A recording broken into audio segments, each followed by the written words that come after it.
Hello, friends. This is Dave Hurwitz, executive editor at ClassicsToday.com, here with the biggest Jascha Heifetz ripoff.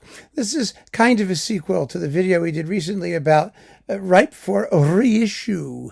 The Heifetz Budgie box plays great violin concertos. This thing that cost like $20 or $25 back in the heyday gives you 6 CDs of his best concerto recordings, well packaged and fabulously wonderful. Well, it turns out that, unbeknownst to me, this was mentioned by you, and I appreciate your telling me about it. This thing existed. This was released in 2013, apparently, on a sub-label called Original Album Classics, which I have never even heard of. And I'm sort of plugged into these things. It's rather unbelievable to me. So this is 5 discs, and it costs like $60 on Amazon as opposed to 20 some odd for this. And you get most of the same things that are in here. Well, everything that's on here is in here, but decoupled so that you get the least possible amount of value for your dollar. I could not believe this when I saw it. First of all, it's in this flimsy little, it's supposed to look like an album, an album that somebody, put through the laundry when they should have said, things shrink, don't launder because it shrinks. So you get a pathetic little leaflet, which contains no notes whatsoever. It just has the contents of each of the 5, not 6, CDs with their original jackets. So it seems, yes, original jackets as they were originally issued. And here they are. And who cares? I mean, seriously, what possible difference could that make? And of course, as these things were originally issued, they were, by compact disc standards, lousy value.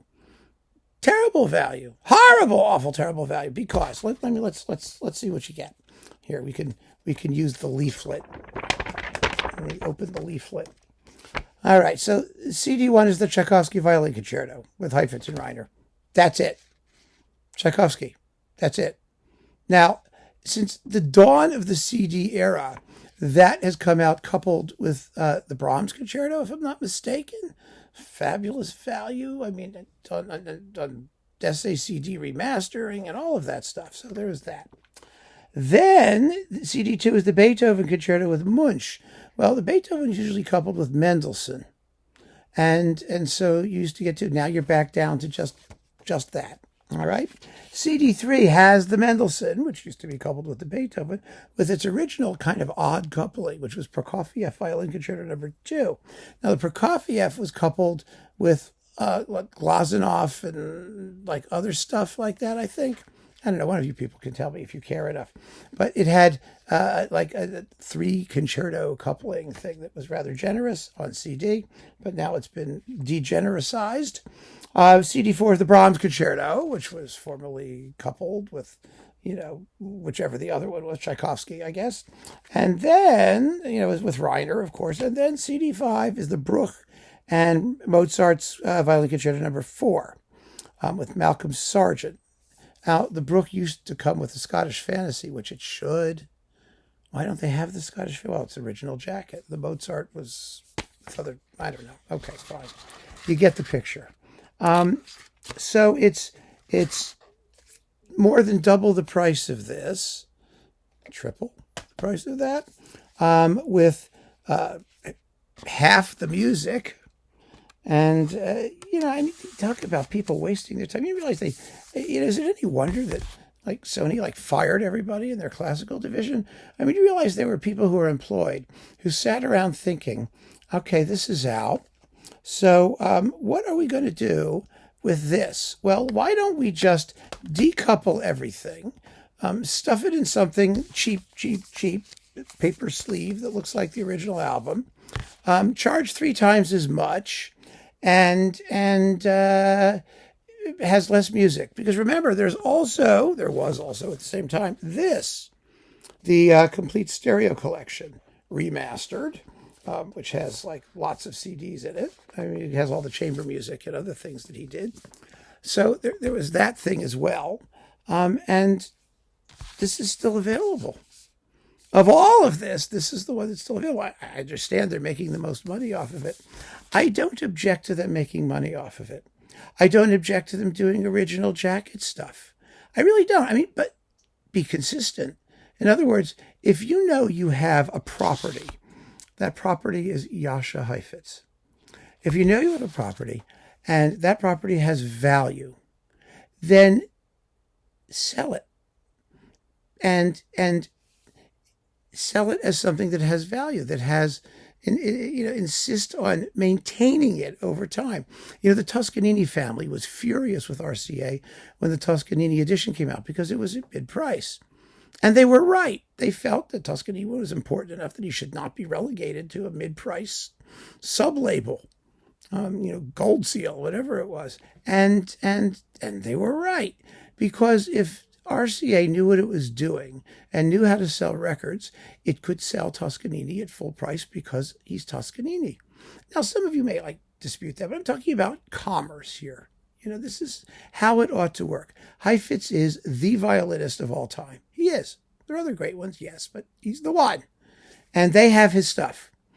And they could put together an edition that's absolutely fabulous, and they should release it at full price. And it should stay at full price. And if they want to do just the Beethoven Violin Concerto on one disc, do just the Beethoven Violin Concerto on one disc and keep it that way forever.